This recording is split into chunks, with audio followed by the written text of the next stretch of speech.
So, when you look at franchising, you will often see more entrepreneurial franchisees when a brand is starting out. It's what a franchisor needs. They need somebody that is a bit more comfortable with risk, because it started a brand out and they're going on the journey and they're helping them build the model. But they didn't have the same level of confidence. And when we started looking at this, we were like, look, why aren't there more females in franchising? People often ask me, how long will I do this job? And my answer is the same always. We are live at the Olympia for the British and International Franchise Show. Thank you for joining us on the Franchise Marketing Show. Pip. Absolutely delighted to be here. I was just saying, it's my first ever podcast with a mic right in my face, so I'm loving it. Yeah, we like to give the illusion of being like professional. Oh no, we all know that you are.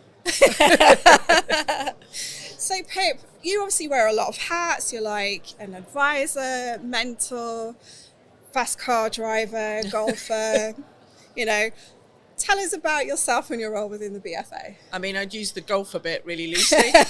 Sticks and balls for me. But yeah, I'm Pip Wilkins. I'm the CEO of the BFA. So I've been in franchising now for 26 years. And I will be celebrating in April my 10 years as the CEO. So we're hoping to do loads talking about some of the key kind of accomplishments over the last 10 years. I live in Devon. Which is super lovely and very quiet. Maybe looking to make a move a bit further up country because I spend a lot of time in my car. Okay. But yeah, that's pretty much me. I hear Derbyshire's a really nice place to live. Is that where you are? Yeah. Right on the edge of the Peak District. We're looking Gloucestershire, so kind of, my partner's family are from there, so it kind of makes sense. But I do like Devon, and it's 5 minutes from the sea, but I've counted on one hand the amount of times I've been to the beach in the last year, so kind of defeats the objective of living by it. Yeah, just slightly, yeah. Yeah, now we're out of the pandemic, you need to drive more, don't you, and be sort of face-to-face with our members, which is kind of one of our key goals this year, is to get out and show the love, and for me it's 3 hours before I'm out a member. Yeah, it probably helps to be like a little bit further north where you can... Not too far north, nosebleed. Apologies to all our listeners. Susie, don't hate Love us. you. So over the last 10 years of you being in the CEO position, what kind of changes have you brought to the BFA? I think for me, like looking back on some of it, probably the key part is making it much more inclusive. When I took over it was a little bit stale, and we hadn't really modernised as an association. So for me, getting on social media, a big drive, as you know, to encouraging more women into franchising was really important, because the gender parity just wasn't there. And we've gone from, I think, 15% back in something like 2004, and we're now at sort of a 60-40 split, sort of male to female, which I think is great. And as you know, we do a lot of work, which I know we're going to talk about in a bit, with you guys to make that happen. It's really important to us. For me, it was education. My key goal when I went for the interview as the role of CEO was I absolutely want to bring education to the forefront. I believe that no matter where you are, you're never the finished article. You've got things to learn, whether you are a franchisor or a franchisee, someone looking to invest, me, you. There is things that we can all bring to kind of bear in franchising and learn more about. So that's been the key thing. The establishment of the Academy is probably something I'm most proud of, which houses all of the educational stuff that we do. That's really good. And I've seen those changes. Like, I've been in the industry 8 years now, and I have definitely seen those changes that you've been working to kind of implement. So hopefully that's a testament to what you're doing and the difference that you're making. But when you look at it, it's such a broad sector that we have, and I think, 25 years ago when I came into it, it was a lot about bigger brands, but now we've seen the massive growth in lifestyle brands coming into franchising, where it is something that someone can build alongside either an existing career or you're bringing up children. But I think it's as important as a business model as a McDonald's or a Costa. For us, it's making sure that representation across the sector is there and we're able to help and guide those people in the same way. Yeah. So for me, the inclusivity part and making sure that everyone has access to franchising education and representation by the BFA was really important. Yeah. So you've obviously helped to change people's perception of what franchising is, because a lot of people, like when I first heard about franchising, like Paul grabbed me and he was like, come and work for Coconut. I was like, what do you do? That's what I did with the BFA. And it's like, it was hard to understand.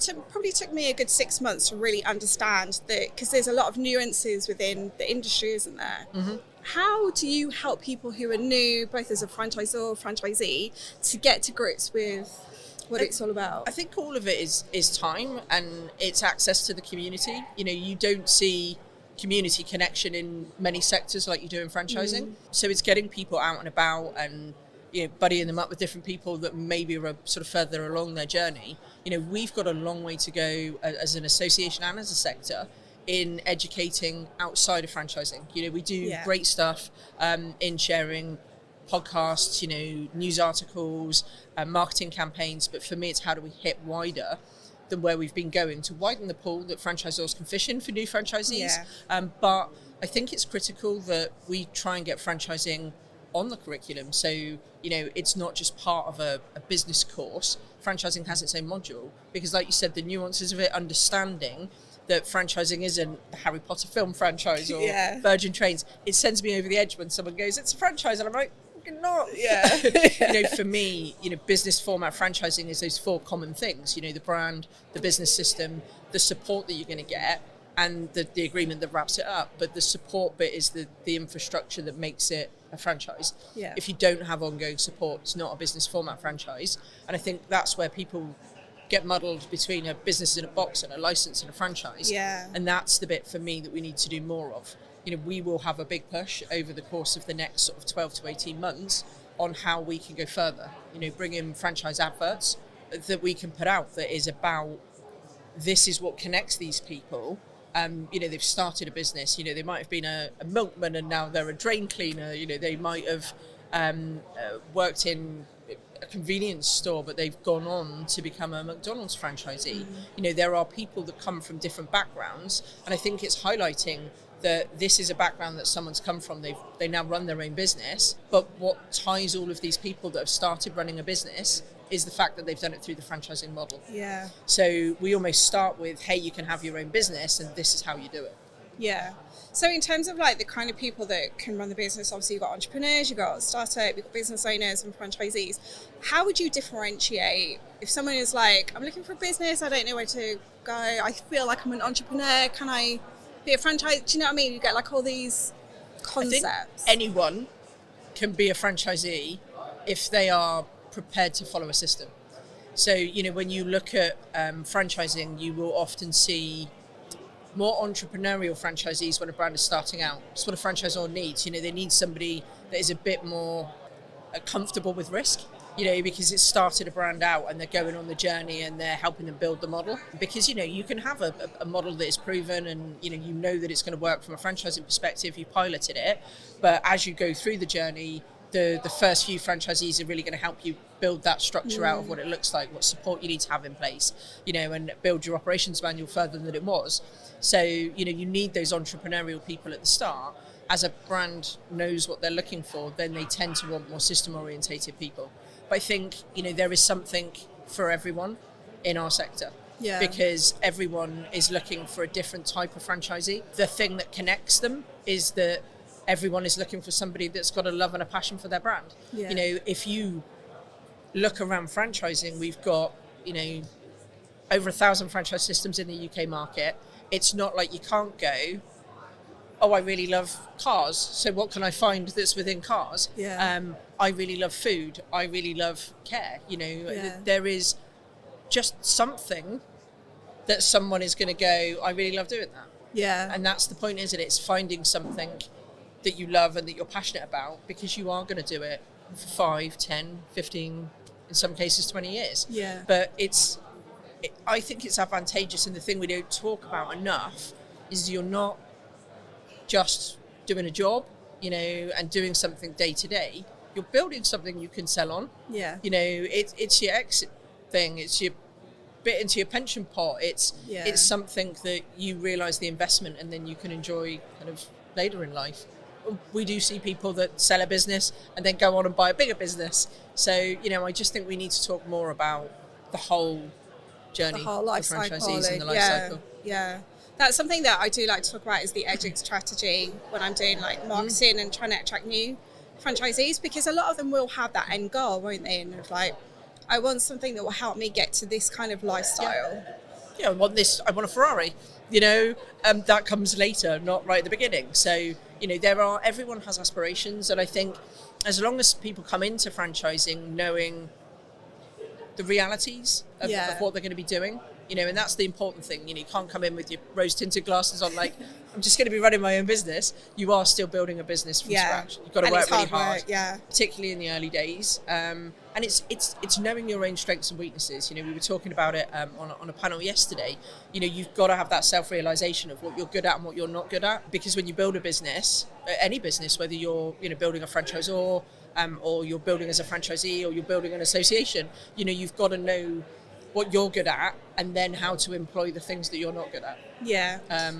I guess that's something that, so in some ways I was thinking about this last night when I was working out what to ask you. In some respects, like as the head of what, the BFA and what you do, you almost take on a lot of roles within the industry. And that's a bit like a franchisor. They take a lot of roles within the industry. So you've got that comprehension, that understanding of what it means to run something and do it well, but also to be the one people come up to you going, how do I post a video, Pip? My favourite one is when I tell a franchisor that imagine like how you feel about your franchisees. That's how I feel about you. Because, we do have it. We have some people that are hugely engaged with the BFA. They get involved in everything that we do. You don't need to call them about stuff, they're just there. And others that you're kind of going, hey, have you thought of this? This could really help you. Or, so it is a similar relationship. Yeah. The pandemic was hard for us. We had a lot of members wanting us to dissect information that, it was new news to us. We were hearing it and trying to dissect it and get it out to the franchising arena in a way that they understood really quickly. And that's a role that will become more fundamentally a part of my role as the CEO in the coming year or two. We want to get into government and talk about franchising in a positive light. I don't want to go in and look at where they're picking up franchising in a bad light. This is, franchising contributes nearly 1% of UK's GDP. Yeah. We employ 770,000 people in franchising. Yeah. We can help with access to employment. We can help with, getting the next generation into jobs. If we know more about what's going on and we decipher government issues and challenges, we can respond with what franchising can do to help. And that's where we want to go. Yeah, which is really important and really crucial in terms of that support that you've spoken about. Obviously, the last 6 to 12 months have been really difficult for businesses in general. Yeah. What kind of impact are you seeing within the network that you're able to kind of advise on? Some of the key challenges have been around rising costs for franchisors. And I think, it's tough. There's, you've got rising costs with national insurance and, national living wage and those things I think are really tough. Yeah. But what affects one franchise business doesn't necessarily affect another. And that, I think, is the probably one of the most tricky parts of the BFA role is how do you decipher the information in so many different ways? Yeah. Because what impacts one and can be really adverse is actually quite advantageous for another brand. So for us, it's full on education all the time. If we can give you the tools, it's through using our contacts and our advisor base, our supplier base, to bring education to them. We spoke about AI at the conference, as you know, earlier this year, and it was really frightening for some people. Half of the audience were like, yeah, AI. The other half were like, oh my God, what am I going to do? Where do I even start? So we're now looking at taking that step back and going, okay, we all know that AI is a thing. It's going to grow and it is growing at pace. You do need to embrace it, but how do you start? And what does that look like for you? Because it will be different for everybody. So for us, it's now going back to the real core basics of it and supporting franchisors to understand. So we've brought together, with advisors from within the industry and said, what do you think we need to be telling our members? And we're looking at running something out March time that will really support brands in the start of their journey. And that won't be the end of it. We're going to have to go off on an intermediary and an advanced session because it is coming, but it's the pace of change with AI, I think, is the bit that if we don't start doing something as a sector, we're looking at it as an association, it's kind of going to roll away with us. So Yeah. It's that authentic element of like people buy from people. Yeah. And people connect with people. Like if you haven't got that authentic, this is a real person, it's not an AI generated person, it's like real flesh and blood with smells and quirks and everything that you kind of get to know. That's the word, it is authenticity. Yeah. It's authenticity, human realness. Having a word, realness. But you know, for me, that's what AI won't be able to do. But is it going to be able to help franchisors with, you know, streamlining back end processes like, you know, debt collection or you know, stuff like that? Yes. So I think it's finding the balance for each brand. And some will only ever use it for ChatGPT to make my sentence sound better, you know. But I think it's going to help. Pip, let's talk about the big news of 2026. It's been a long time coming. For anyone that's been hiding under a rock, what's going on? So we are super, super delighted. You know, we established our Empowering Women in Business event more than 10 years ago in franchising now. For most of that time, EWIB and EWIF, and people get them muddled up and call them the wrong things all of the time, have kind of worked together but not fully together, and this year for the first time we're going to bring the two events together on one day. So it will be a day, and we are looking at leadership, legacy and impact as the theme. So the leadership legacy piece will be kind of more where EWIB is delivering in terms of education. We are finalising our keynote speaker at the moment, which I'm massively excited about, and then we'll break, we'll have a bit of networking time, and then come back in for the impact piece, which is really celebrating the successes of women in franchising at the awards. And then we are hoping to make it a bit more fun and have a sort of a social after party type element to it. So that's something that we're in talks to try and get organised. But if not, it very much will be, let's stay together, let's network, let's have a few drinks at the hotel across the road afterwards. But yeah, we're going to be in Leicester. So we're at Leicester Tigers for the action rugby event. Yeah. Are there any rugby players there? I mean, for you, not my target audience, but yeah, there is really a picture. I think it's Lawrence Delalio, and he is like this massive thing in the reception area, but they've hung him in such a way on the wall. It sounded really bad when I said hung. That you can stand next to him and see how tall you would be against. I would imagine I'd be quite tiny. Martin Johnson. It definitely. He's a really tall man. Yeah, he's like a tank. We've got a really nice room for it. Excellent. And yeah, just bringing the sector together. So over the course of the next month or so, we'll be launching keynote speakers, starting to bring the agenda out so that everyone knows what they're booking for. But we've done joint tickets. If people don't want to come to both, I'm not really sure why they wouldn't, then there are individual tickets to come either to the day or to the awards in the evening. But yeah, we hope it will bring together loads of women in franchising to really celebrate what we're all bloody awesome at. Why do you think that's important to you? Well, to bring women together. Because we do a lot of things differently. And when we established EWIB as an event, it was because most of the events felt, I think, overwhelming and daunting to be at. It didn't feel like there were loads of women. You know, you go into a regional forum or any of our BFA events, and you would find like 3 or 4 women round a table in the corner having a coffee and a chat, and they didn't feel confident to contribute. I don't think, not all of them, some were, but they didn't have the same level of confidence. And when we started looking at this, we were like, look, why aren't there more females in franchising? Why aren't there more female franchisees? Is it because branding is too aimed at men? Is it that we're not in the right places and we're not talking to them in the right places and not accessible enough? And what actually came out was, it was much more about imposter syndrome. It was about the way that they think, the way that they feel, confidence, a massively amount about confidence. And so for me, it was like, well, okay, EWIF existed, and it was at the time run by men, and nothing against that. It was great in what it did, but I was like, I really want to explore this in an all-female environment, because maybe they'll be honest and tell me why. And we asked, and we did the questions. Why is it branding? Is it this? Is it that? And they said no. And then as we got to research about it, women think differently. We absorb information differently, and we could structure events around the way that women felt and thought. We have some very unique challenges, menopause being one of them. Oh my days. You know, my days, it is like literally the worst thing in the world. You know, you stand up, you walk across the room, and you're standing there thinking, why am I here? Yeah. What did I get up for? Yeah. And that's something that, as a man, you probably would understand less. Yeah. You know, I don't think that men are ignorant to it. I think that they get it, but on a female level, it's really nice to be able to talk to other females and go, oh my God, Yeah. this happened to me last week, and they go, oh my God, I know. Yeah. You know, so there is an element of being able to talk openly about challenges we face as women. But for me, the best thing about EWIB and the EWIF Awards is seeing other people achieve things and knowing that you can relate to that really comfortably. Yeah. You know, I love the themes that they come up for International Women's Day. You know, Yeah. lift as you climb, I think, is really important. Yeah.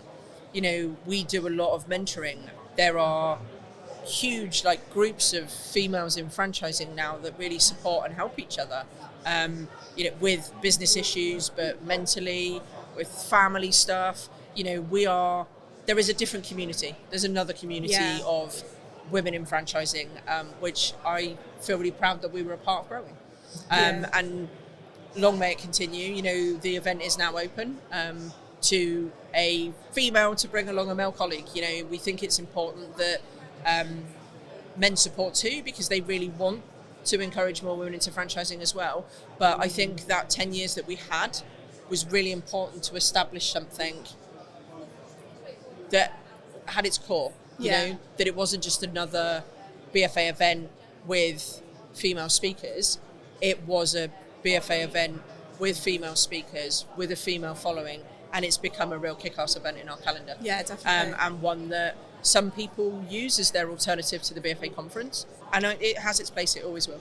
Yeah. And a special place in my heart. Yeah. I mean, I love it. I love the fact that, so when I first came to a BFA event, I'll be honest, I didn't see many females, and I was like, I don't feel as comfortable here as I thought I might. Yeah. And then I went to the EWIB event, and I was like, this is more like it. This is like a room of women all kind of supporting and cheering each other on, connecting with each other. You find connections and commonality between different women from different industries, and you're like, and then you go to the next event, oh hi. So you don't feel less isolated, you feel more kind of connected. Yeah.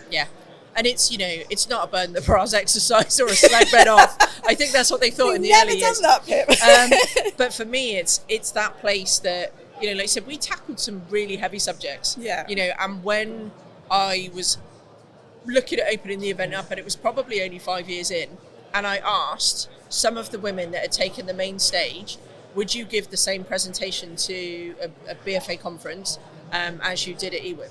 And of the 10 women that I asked, 9 of them, including me, said they would. Yeah. And for me, it evidences that we've got a bit of a way to go, because we should be able to be our vulnerable, authentic selves, regardless of the audience.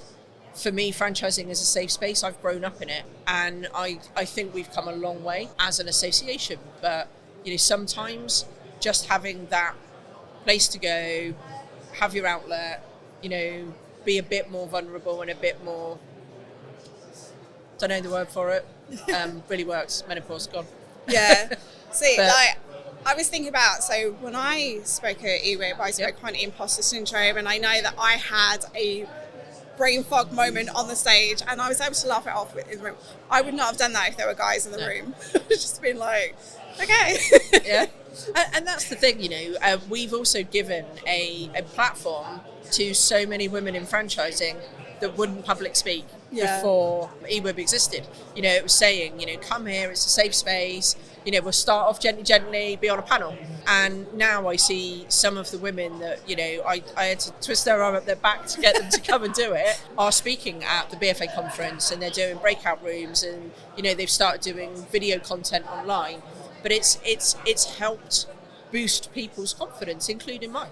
You know, I absolutely love it. It will always exist in the BFA calendar, but I'm absolutely stoked that we've managed to bring it together with EWIF, because, you know, it is expensive for people to take a day out of their business, and these were two key events that a lot of the same people went to. Yeah. So for us, it was saying, look, how can we do this? It reduces the spend for a franchisor or an advisor. You don't need to take 2 days out of the office. You can take one. Although if we do have the after party, it might be a day and a half. 2 days. But it's not too separate. But for me, it's bringing them together. So we're helping to support brands in being able to come. So I hope it will grow both events, and we'll have just a really awesome time. Excellent. I'm looking forward to it. Yeah. If there are any Tigers rugby players, then, feel free to walk around. Yeah, absolutely. Well, we do get access to the pitch at one stage as well, go out. Yeah, there's like a big terraced area. So that's where we're going to be doing some of the drinks if the weather is nice, which in May you would hope the sun is shining, because I get married a week later, so it better be. Yeah, it needs to be. Yeah. Oh, I'm going to bring my rugby ball. Yeah. Absolutely. I'll throw it to you. Steph, go!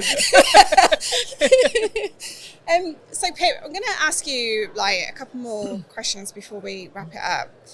You've spoken about the past and what you've seen and the legacy of what you brought into franchising. Apart from the Ferrari, what was it that you want for the next 10 years or so? How did you know I wanted a Ferrari? I actually have a You Ferrari mentioned as that earlier in the conversation. I have a Ferrari as my screensaver. Do you? Yeah, it's a blue Ferrari, obviously. I'm still struggling with the transition with the BFA Brago from blue to red. For me, it's a difficult question to ask. I love franchising. My future will always be in franchising. People often ask me, how long will I do this job? And my answer is the same always. For as long as I feel like I'm making a difference, and as long as it makes me smile. I absolutely adore what I do. I love our sector. I love the people. I love the ability to help and support people in their growth, not just in my own team, but across the franchising sector. I've picked up mentoring now of smaller associations internationally, which I really enjoy doing, kind of like on the side. But for me, my future will always be in franchising. Don't know how. I don't think I'd make a good franchisee because I'm quite boisterous. I like to challenge. I'm not really sure I like doing it this way. Let's do it that way. But yeah, but I never say never. For me, franchising is my future. Theoretically, if you were ever going to invest in a franchise, without naming a brand, sector, maybe, industry? I couldn't possibly comment. We don't recommend or endorse any specific franchise system. And with 350 odd members, how would I even choose? I love them all equally.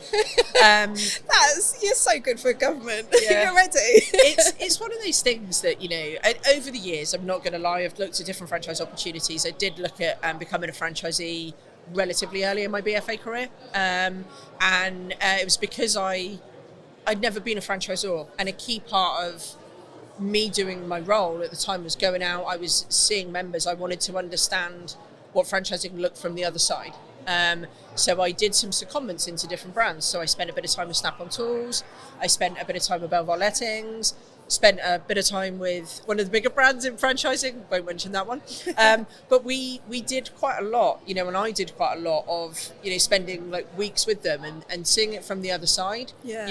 I debated then if, I got to do franchisee visits, and I guess it's one thing I'd never seen. So I was going out and doing a franchisee visit with some high performing franchisees, and I'd seen how it changed their lives, and I was like, oh, I could do this. So yeah, I was tempted. I got offered, and still do get offered, lots of jobs in franchising. But, for me, my heart, cut me open and I will bleed the BFA. It's what I love. And, no 2 days are the same. Today we're at an exhibition. I'm doing my first podcast with a microphone in my face. Next week we've got seminars, and I've got member meetings in. I'm looking at recruitment, from a BFA perspective. So everything is different, and I like the variety. Yeah. So I really dodged answering your question then, and took you on a little journey around the field. But yeah, so my life will, I think, always be in franchising in some way. Okay, and my final question. Yep. So you are obviously someone that a lot of women look up to, role model, someone that people can aspire. We'll go that far. I I think you downplay yourself. I think you are someone that people look up to. You're inspirational. You started things like the eWeb, and it's a success. You've made people feel part of the industry. Who would you say are your role models in or out of franchising, male or female? In franchising, one of my biggest supporters, and someone that was already in the sector and well on her journey in franchising, was Farah Rose. So Farah was like your best friend, your mum in franchising, your cheerleader. She has always like stood behind me. And you know, when you say lift as you climb, you know, Farah at different times, it feels like, you know, she's got me on her shoulders. Come on, Pip. So she's been brilliant. You know, I grew up in franchising with Susie from Platinum Wave. The same probably with Ruth Brown, you know, and watching Ruth's journey grow alongside mine has been really inspirational. Many of you have seen the announcement that she's been made UK MD. That's great. She's only the second female chairman of the BFA. That's brilliant. Chairwoman. Got to get out of that terminology. But yeah, for me, there are a lot of people in franchising that I've grown up with and have really supported my journey in as much as I've supported theirs. And it's that silent support, you know. I can pick up the phone to most, but, you know, there are so many board directors. You know, Simon Bartholomew was my first chairman when I took the job. So he was a key part of the kind of recruitment panel.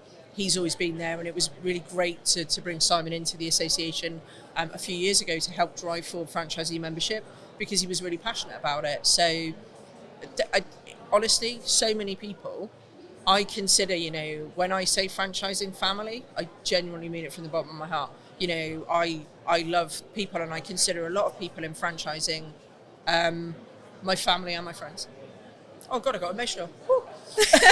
But yeah, it's I don't have loads outside of franchising. I did look at, you know, real kick-ass female CEOs at one stage, but they were few and far between. So I really loved the work that Mary Barra did at General Motors. I think she was incredible, and she was a similar journey to me in the sense that, you know, she worked in it for ages before she got the job, and then started to make change and drive it forward. But yeah, I tend to look in franchising, and yeah, there's loads of people.